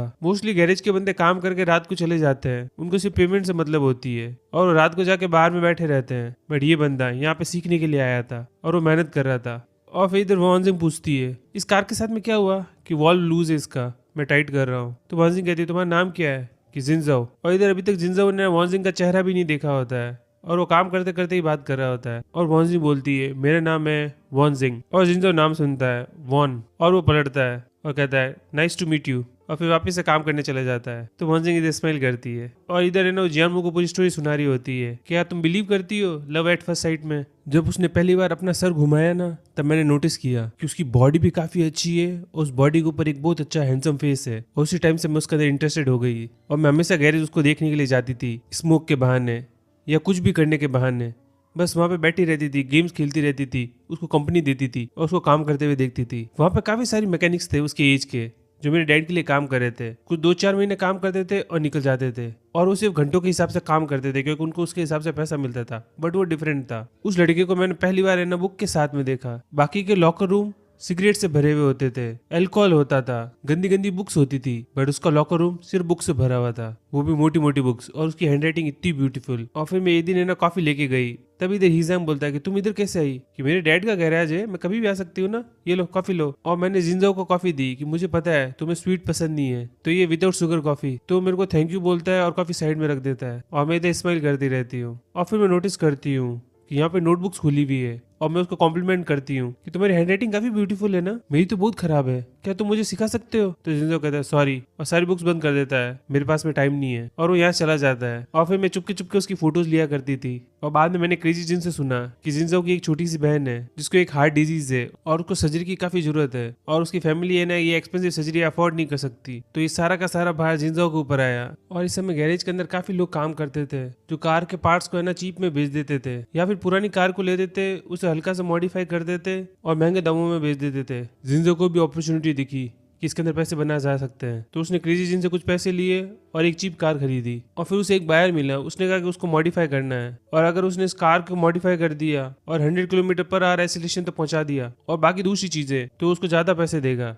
तो जिंजो ने रिसर्च स्टार्ट कर दी और उस कार को बहुत अच्छी तरीके से मॉडिफाई किया। वो रात रात भर काम करता, डायग्राम्स बनाता और उसने एक ट्रांसमिशन सिस्टम करके अपडेट किया उसको। और बायर काफी खुश हुआ और उसने उसे काफी ज्यादा पैसे दिए और उस पैसों को है ना उसने अपनी बहन की सर्जरी के लिए यूज किया। तो जम्मू बोलती है फिर क्या हुआ कि जिंजो ने क्रेजी जिन को बताया कि वो छोड़ना चाहता है। अब उसके कॉलेज का एंट्रेंस एग्जाम आ रहा है तो वो स्टडी पे फोकस करेगा और वो कह रहा था कि उसके ग्रेड्स काफी अच्छे हैं। अब मुझे नहीं पता वो सच बोल रहा था कि झूठ बोल रहा था। तो जियानू बोलता है नहीं, वो बचपन से पढ़ाई में काफी अच्छा था, ये बात सच है, मैं बचपन से उसके साथ में थी, वो हमेशा से मेरा रोल मॉडल था, वो कोई भी कॉम्प्लेक्स डिवाइस बना सकता था, मुझे कुछ समझ में नहीं आता वो एक साथ में इतनी सारी चीजें कैसे कर लेता है। इधर वॉन्जिंग कहती है उस समय वो वैसा नहीं था जैसा अभी है, उस समय उससे ना हल्का सा पढ़ाई जैसा ऑरा आता था कि वो एक तरीके का नर्ड भी है और वो काफी अट्रैक्टिव था। फिर उसने कहा कि वो छोड़ना चाहता है और इसके बारे में वो रोया भी और फिर मुझे लगा कि मैं उसे कभी नहीं देखूंगी। इधर जियामू कहती है बट जिंजो ने कभी कॉलेज एंट्रेंस एग्जाम दिया ही नहीं। तो वंजिंग कहती है हाँ। तो जियामू कहती क्यों, कुछ हुआ क्या? उसकी कार के साथ में कुछ हुआ, जिस बायर को उसने भेजी थी उसका एक्सीडेंट हो गया, वो बच गया बट उसका पांव चला गया और उसने कहा कि उसने ना कंट्रोल लूज कर दिया था अपनी कार का और उसके ऊपर इन्वेस्टिगेशन हुई और पता लगा कार के अंदर इलीगल मॉडिफिकेशन की गई है और वो इन्वेस्टिगेशन जिंजाओ तक पहुंची और विक्टिम की फैमिली को लगा कि मॉडिफिकेशन के कारण सेफ्टी हजार्ड को है ना साइड में रख दिया गया और ये नेग्लिजेंट एक्सीडेंट बन गया और वो उसको सू करना चाहते थे। तो क्रेजी जिन भी उस समय काफी डेस्परेट था, उसने लोगों से पैसे लिए कि वो कंपनसेशन दे देगा और सामने विक्टिम की फैमिली को ये भी कहा कि जिंजाओ को प्लीज सू मत करो क्योंकि अगर जिंजाओ का है ना क्रिमिनल रिकॉर्ड बन गया तो कभी पढ़ाई नहीं कर पाएगा। और मैं काफी वरीड थी तो मैंने मेरी नई स्पोर्ट्स कार भेज दी और सारा पैसा क्रेजी जिन को दे दिया और कहा कि ये कार जाके उसे दे दो, मैं हेल्प करना चाहती थी। इधर जियामू रोने लग जाती है और इधर वॉन्जिंग कहता है पर जिंजाओ ने क्रेजी जिन को बोला कि वो मेरे से पैसा नहीं लेगा, पता नहीं वो मेरे साथ में ऐसा क्यों है। और अपन को फ्लैशबैक में दिखाया जाता है कि क्रेजी ने उसे कार्ड दे देता है कि जिंजाओ ने कहा कि उसे नहीं चाहिए, कि तुमने बताया नहीं, मैंने अपनी कार बेच के दिए पैसे, मेरे डैड से इसका कोई लेना देना नहीं है। कि हाँ मैंने बताया, उसने कहा थैंक्स बट वो पैसे नहीं लेगा आपसे। और फिर क्रेजी जिन उसे कार्ड दे देता है और कहता है मैं काम पे जा रहा हूँ वापस से। और फिर जियामू बोलती फिर क्या हुआ कि फिर जिंजाओ का एक फ्रेंड था सानलाई करके। वो हमेशा काफी अनरिलायबल लगता था मुझे तो, बट उसने अपना फास्ट फूड का रेस्टोरेंट बेचा और उससे पैसे लिए और विक्टिम की फैमिली को दिए और उन्होंने सेटलमेंट कर लिया। बट उस दिन के बाद में जिंजो कभी स्कूल नहीं गया और वापस से वॉन गैरेज के अंदर आ गया और एज अप्रेंटिस काम किया और दिन रात काम करता रहा, जैसे एक तरीके से अपने आप को पनिश कर रहा है कि उसकी गलती से सब कुछ हुआ। और वो घंटों घंटों तक लगातार काम करता था मशीन की तरह। और इधर वो हीजेंग को बोलता है, जांग मैंने कार को फिक्स कर लिया है, तुम चेक कर लो और फिर अपन इसे डिलीवर कर देंगे। और इधर वॉन्जिंग कहती है उसके बाद में उसको काफी एक्सपीरियंस मिल गया और मेरे डैड भी उसे काफी वैल्यू करते थे और उसे इंचार्ज बना दिया एक तरीके से गैरेज का। तब उन्हें पता लगा कि जो पुराने जो लोग इधर काम करते थे ना, वो काफी सारे पार्ट्स होल्ड करते थे और उनको ना डुप्लीकेट पार्ट्स इंटरचेंज कर देते थे और फिर है ना महंगे प्राइसेस में बेचते थे उन्हें। और ये सब किस लिए? ताकि वो रात को ड्रिंक कर सके। इधर जियांगू बोलती है, जिंजो इतनी सारी चीजों से गुजरा, उसे फ्रेम किया गया ना कि हाँ किसी ने कार के साथ में टेम्पर करा। पता है डिलीवरी से काफी दिन तक पहले है ना वो वहां पे थी और उसे वॉन गैरेज में रखा गया उस कार को, बट वो गैरेज की कार नहीं थी और ना क्लाइंट की कार थी। बट फिर भी वो जो मैकेनिक्स थे ना वो उसके साथ मैसअप करते, उसके पार्ट्स को इंटरचेंज करते। बट पता नहीं जिंजो को उसके साथ में कोई कनेक्शन नहीं था। और इधर उनको फ्लैशबैक में दिखाया जाता है कि वॉन के बेटे ने कार के साथ में टेम्परिंग करी और उसका एक्सीडेंट हो गया और गैरेज ना जिंजो के कंट्रोल में था, तो सारा फॉल्ट है ना जिंजाओ का माना गया। और इधर वर्कर लोग बात करते हैं, उसको तो लग रहा होगा उसका फॉल्ट है क्योंकि लास्ट टाइम उसने कार को छुआ, बट ये मैटर तो वॉन ने छुपा दिया। अपने बेटे को बचाने के लिए उसने जिंजाओ की कुर्बानी दी है और जिंजाओ को तभी भी यही लगता है कि उसका फॉल्ट है और उसके पास में कोई चॉइस भी नहीं है क्योंकि उसे पैसा चाहिए फैमिली के लिए। और फिर इधर वॉन सिंह बताती है कि उस दिन है ना जिंजाओ ने वॉन गैरेज छोड़ दिया जिस जगह पर उसने 3 साल काम किया और फिर कभी नहीं आया। एक्चुअल में जिंजो ने वॉन गैरेज के साथ में कुछ भी गलत नहीं किया, वॉन गैरेज ने उसके साथ में गलत किया। इधर जियांगू रो रही होती है कि इसका मतलब जिंजो को है ना हर जगह इनजस्टिस मिला, उसने खुद ने इतना सफर किया और मुझे कुछ भी नहीं पता था इसके बारे में, सारा मेरा फॉल्ट है, मैं उसके लिए वहां पे नहीं हो सकती थी, काश मैं उसके साथ में होती। और इधर वॉन सिंह भी रो रही होती है और इधर दोनों रो रहे होते हैं और काफी ड्रंक होते हैं। और इधर एकदम से जिंजो आता है और वो बोलता है जियांगू, और जो यांगू है ना यहाँ पे काफी ड्रंक होती है, उसे सब कुछ धुंधला धुंधला दिखाई दे रहा होता है और वो बोलती है जाओ। और इधर है ना जिंजो वॉन सिंह को कहता है कि तुम क्या सोच रही थी, इसको इतना क्यों ड्रिंक करने दिया तुमने? तो जियांगू बोलती है मैं खुद पीना चाहती थी। तो वॉन सिंह बोलती है यस, हम लड़कियां तो दिल से दिल की बात कर रही थी, गर्ल टाइम, इसमें क्या गलत है तुम बताओ। इधर जिंजो बोलता है तुमको पता है ना जियांगू, तुम्हें सूट नहीं करती है, तुम्हें पता नहीं है तुम्हारी लिमिट कितनी है। इधर वॉन सिंह कहती है इसे मत डांटो, मुझे डांटो, मेरी गलती है और मेरे फादर की गलती है और वॉन गैरेज की गलती है, हमने तुम्हारे साथ में गलत किया, इसलिए मैं आज तक उनके बिहाफ पे चीजें सही करने की कोशिश कर रही हूँ, मेरे पे चिल्लाओ तुम, मेरे पे चिल्लाओ, मेरे पे चिल्लाओ। और इधर कहते कहते वो नशे के अंदर है ना टेबल पर सर रख देती है और उसे नींद आने लगती है। इधर है ना जिंजो जियांगू को उठाने की कोशिश करता है, बट जियांगू कहती है नहीं, तो उसे गोदी में उठाने की कोशिश करता है। तो जियांगू बोलती है जाओ, आई एम बैक, मैं वापस से आ गई हूँ, अब मैं तुम्हें कभी छोड़ के नहीं जाऊंगी, I will never leave you again, let's never be apart again, अपन कभी अलग नहीं होंगे, ओके। और फिर जियांगू है ना उसकी बाहों में सो जाती है और इधर जिंजो उसे गोदी में उठा के लेके चला जाता है और वॉन सिंह इधर पड़ी रहती है टेबल पे। तब इधर हीजेंग आता है कि वॉन सिंह तुम इतने क्यों पीती हो, तुम ठीक हो? तो वॉन सिंह हीजेंग को देखती है, हीजेंग आओ बैठो, चलो साथ में बैठ के पीते हैं, बैठो बैठो बैठो, ये लो ये बोतल लो और मैं ये लेती हूँ। तो हीजेंग कहता है प्लीज ड्रिंक करना बंद करो, तुमने ऑलरेडी ज्यादा पी ली है। तो वॉन सिंह उसे मारती है, मुझे पीनी है और पीनी है। तो हीजेंग कहता है ठीक है मैं खोल के देता हूँ, तुम्हारे साथ में पीऊंगा मैं। और वॉन सिंह इधर स्माइल करती है और हीजेंग इधर काफी सैड होता है और फिर वॉन सिंह कहती है चीयर्स चीयर्स। इधर ने जिंजो जियांगू को आके सुला देता है और फिर उसे हनी वाटर ला के देता है और कहता है ये पी लो, इससे बेटर लगेगा तुम्हें। और वो उसे पिलाता है और कहता है ठीक लग रहा है कि हाँ। भाई तुम्हारे लेग पे क्या हुआ? वॉन सिंह ने किया तुम्हारे साथ में? कि नहीं नहीं उसने कुछ नहीं किया, वो स्कूल के अंदर में टेबल से टकरा गई थी। और फिर वो जिंजो को कहती है तुम उसे लाइक करते हो? तो जिंजो उसकी तरफ देखता है, कौन? वॉन सिंह को? मैं? तो जियांगू बोलती है मुझे नहीं पता, तुम उसको लाइक नहीं कर सकते, चाहे कुछ भी हो जाए, वो चाहे तुम्हारे साथ में कितना भी अच्छा व्यवहार करे, तुम उसे लाइक नहीं कर सकते। तो इधर जिंजो कहता है तुम्हारा नशा उतर गया तभी तुम ऐसी बातें कर रही हो, चलो काफी देर हो रही है, मैं तुम्हारी हेल्प करता हूँ तुम्हें बिस्तर तक ले जाने की। तो जिंजो उसका हाथ पकड़ लेती है और उसकी आंखों में देखती है, मैं काफी ग्रोन अप हो चुकी हूँ अब। तो इधर जिंजो बोलता है जियांगू तुम मुझसे। तभी इधर देखता है कि जियांगू है ना उसके शोल्डर पे सो चुकी होती है। इधर है ना जिंजो सानलाई के उधर आता है। इधर सानलाई कहता है तुम इधर क्या कर रहे हो, मुझे एकदम से डरा ही दिया, कहाँ से आए तुम? इधर जिंजो कहता है कोई था यहाँ पे?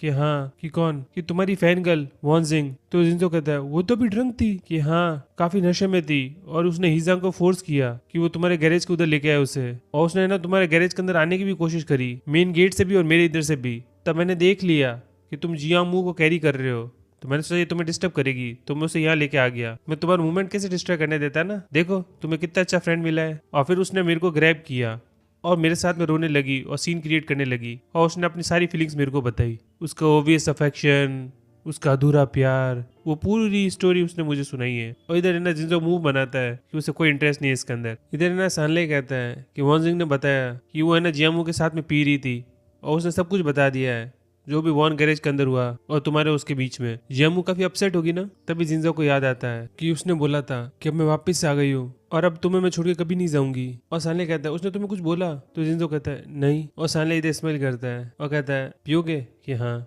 और दोनों चीयर्स करते हैं और फिर कहता है ब्रांडी, जियामू है ना काफी प्रीटी है, तुम उसको देखो ना, उसमें सब कुछ है। वो टॉल है, फेयर स्किन्ड है, लॉन्ग भी है और उसके बाल भी काफी लंबे और स्ट्रेट है और काफी काले हैं और पर्सनैलिटी भी काफी अच्छी है उसकी। हाँ कभी कभी थोड़ी नौटंकीबाज है, थोड़ा ड्रामा ज्यादा करती है, बट स्मार्ट है और चीजें जल्दी सीख जाती है। उसका बस एक ही फ्लॉ है कि वो पिकी ईटर है, बट इससे ये फायदा है वो कभी मोटी नहीं होगी। तो एक तरीके से वो भी अच्छा ही है। इमेजिन करो जियामू मोटी हो गई तो कैसी लगेगी वो। एक तो गोरी है और एकदम से मोटी ऐसे प्लम्पी जैसी, 2 पोनी टेल के साथ में, कितनी अडोरेबल होगी ना। तो वॉन्जिंग भी स्माइल करता है और फिर उसे लात मारता है कि उसने तुम्हें पैसे दिए क्या ये सब कुछ बोलने के लिए मेरे सामने, इतना क्यों प्रेस कर रहे हो उसको। तो सानले कहता है मैं सच ही बोल रहा हूँ ना। तो जिंजा बोलता है हाँ सब सच ही है और वो स्माइल करता है। तो सानलाई भी स्माइल करता है और फिर कहता है तुम उसके बारे में क्या सोचते हो? कि ठीक है प्रीटी गुड, कि एज ए गर्लफ्रेंड। तो जिंजो आंखें बड़ी करके उसकी तरफ देखता है और फिर कहता है मैंने सोचा नहीं इस बारे में कभी। तो सानले कहता है तो अभी सोच लो। तो जिंजो कहता है मैं क्यों सोचूं इस बारे में? तो सानले कहता है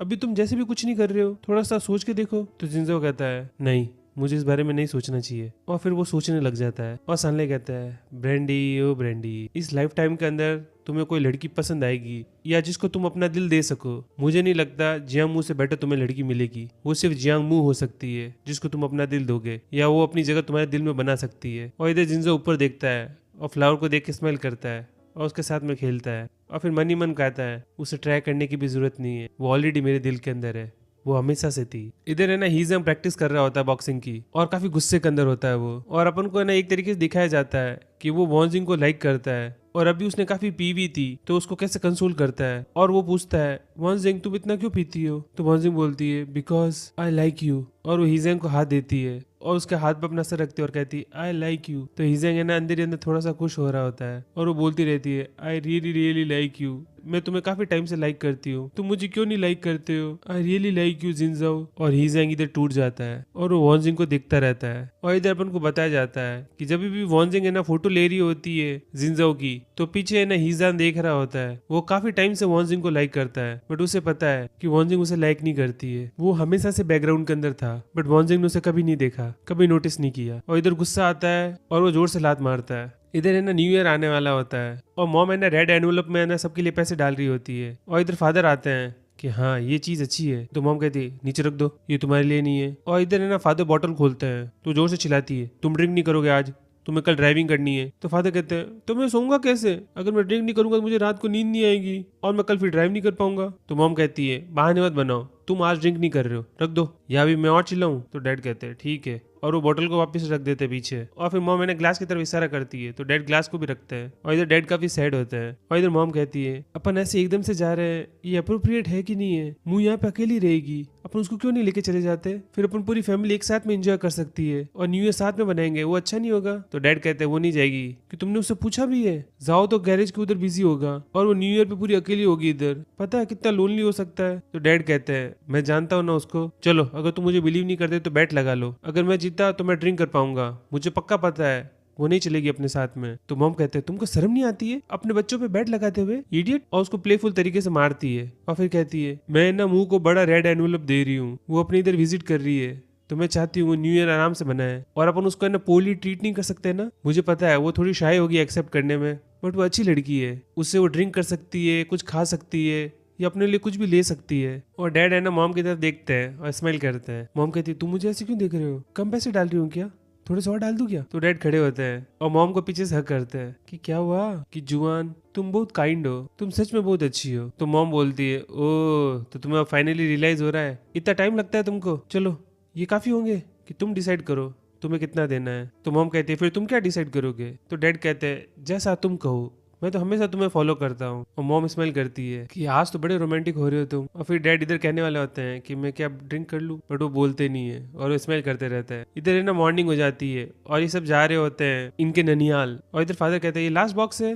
कि हाँ, और सारा सामान नीचे लेके जा रहे होते हैं फादर। तभी इधर मुंह उठ के आती है और इधर मॉम बोलती है तुम सच में नहीं आ रही हो हमारे साथ में न्यू ईयर सेलिब्रेट करने? तुम अकेली होगी यहाँ पे, तुम्हें कोई प्रॉब्लम तो नहीं होगी? तो जियामू बोलती है मैं यहाँ पे जिंजा को कंपनी देने के लिए रुक रही हूँ। तो मॉम कहती है तुम सच में उसे काफी लाइक करती हो, हमेशा तुम उसके उधर जाती रहती हो। लो ये रेड एनवेलप तुम्हारे लिए और अपना ध्यान रखना। इधर जियामू बोलती है थैंक यू मॉम, और फिर कहता है मैं जा रही हूँ ठीक है। और वो जिनजिन को लेके जा रही होती है। तभी जियामू बोलती है जिनजिन रुको, और उसको है ना दूसरा रेड एनवेलप दे देती है जो उसने प्रिपेयर किया होता है। और जिनजिन बोलती है थैंक यू सिस्टर। तो जियामू बोलती है हैप्पी न्यू ईयर, और दोनों इधर स्माइल करते हैं। और फिर मॉम कहती है हम जा रहे हैं ठीक है, तुम अपना ध्यान रखना। और जियामू मनी मन बोलती है हाँ I do really like him, और वो स्माइल करती है। इधर वो गैरेज की इधर आती है बट गैरेज बंद होता है और इधर काफी बारिश हो रही होती है। और वो इधर सानलाई की इधर आ जाती है जहाँ पे क्रेजी जिंग, सानलाई, जिनजाओ और दो मैकेनिक ड्रिंक कर रहे होते हैं और वो न्यू ईयर सेलिब्रेट कर रहे हैं इधर। और जियामू यहाँ पे पूरी भीगी हुई आती है और जोर से चिल्लाती है सानलाई तुम अम्ब्रेला क्यों नहीं लेके आई हो? तो जियामू बोलती है वो घर पास में था और मुझे टैक्सी नहीं मिली, आज न्यू ईयर है ना इसलिए। तो जिनजो कहता है मुझे कह देती मैं तुम्हें पिक कर लेता। कि नहीं पास में ही था घर, तो तुम्हें क्यों डिस्टर्ब करती मैं? तो फिर कहते हैं चलो चलो बैठो बैठो। इधर जिनजो कहता है खाना बचा है क्या सानलाई, इसके लिए कुछ लेके आ जाओ। तो सानलाई कहता है तुमको ये कहने की कभी जरूरत पड़ी है? मैं अकेला भूखा मर जाऊंगा बट मैं जियामू को कभी भूखा नहीं रहने दूंगा। तो जियामू बोलती है थैंक यू सानलाई। और दूसरे मैकेनिक को कहती है कि मैं इधर कि हाँ हाँ मैं समझ गया, मैं हिंट ले सकता हूँ। और वो यहाँ से उड़ जाता है और जियामू है ना जिनजाओ के पास में बैठ जाती है। इधर ना जिनजाओ कहता है कि तुम नहीं गई उनके साथ में, मेरे को लगा तुम न्यू ईयर अपने डैड के साथ में सेलिब्रेट करोगी। कि मैं करना चाहती थी बट मॉम है ना जिनजिन को अपने घर लेके जाना चाहती थी, उन्हें उधर वो चीजें दिखाना चाहती थी और डैड उन्हें ड्राइव कर रहे हैं। वो मुझे भी साथ में लेके जाना चाहते थे बट मैं ना इधर रुकना चाहती थी, मैं न्यू ईयर तुम्हारे साथ में बिताना चाहती थी। और इधर क्रेजी जी ने उसे कटोरी ला के देता है। इधर जिंजा उड़ता है और टॉवल से उसके बाल सुखाने की कोशिश करता है और जो थोड़ी सी भीग गई होती है ना शोल्डर के उधर से उसको पहुंचता है और पूछता है तुम्हें ठंड लग रही है? तो जियामू बोलती है मेरे हाथ ठंडे हैं। तो जिंजा उसका हाथ लेता है और अपनी जैकेट की पॉकेट में डाल देता है। तभी जियामू नोटिस करती है कि उसकी जैकेट में पॉकेट में कुछ है और वो बाहर निकालती है और उसे फाइनली वो की चेन मिल जाता है जिसके बारे में सानलाई ने उसे बताया था। और वो की चेन पे पढ़ती है यर्निंग डे एंड नाइट, तड़पती हूँ रात और दिन, एक तरीके से सुबह और शाम, एक तरीके से सन एंड मून। ये उन दोनों को रिप्रेजेंट करता है।